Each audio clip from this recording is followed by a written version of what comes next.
Menteri Keuangan Amerika Serikat Scott Bessent dan negosiator perdagangan utama Jamieson Greer dijadwalkan bertemu dengan delegasi ekonomi Tiongkok yang dipimpin He Lifeng akhir pekan ini di Swiss. Pertemuan ini berpotensi menjadi langkah awal dalam mengakhiri perang dagang yang telah mengganggu ekonomi global. Berita tentang pertemuan tersebut, yang diumumkan oleh Washington langsung mendorong kenaikan indeks futures saham Amerika Serikat dan memicu rally di bursa saham Tiongkok dan Hong Kong.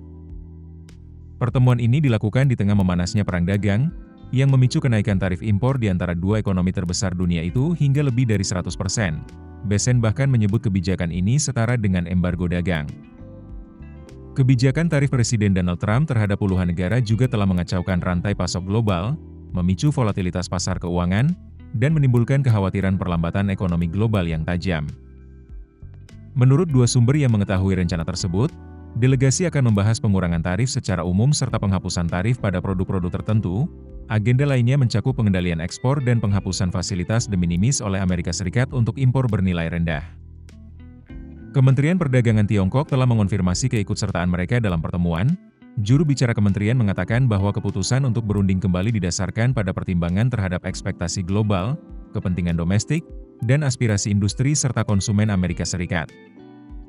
China sebelumnya bersikeras tidak akan bernegosiasi kecuali Amerika Serikat mencabut tarifnya, namun, pernyataan terbaru menunjukkan perubahan strategi. Sektor manufaktur Tiongkok menjadi pihak yang paling terdampak tarif ini. Beberapa analis telah memangkas proyeksi pertumbuhan ekonomi Tiongkok tahun 2025, dan Ban Investasi Nomura memperingatkan bahwa perang dagang bisa mengancam hingga 16 juta pekerjaan. Sebagai respons, Bank Sentral Tiongkok mengumumkan stimulus moneter baru, termasuk pemotongan suku bunga dan injeksi likuiditas untuk menstabilkan ekonomi domestik. Sejak pengumuman tarif 10% terhadap sebagian besar negara pada 2 April, Amerika Serikat telah gencar melakukan diplomasi dagang. Trump juga menjatuhkan tarif 25% pada mobil, baja, aluminium, serta tarif 145% terhadap barang dari Tiongkok.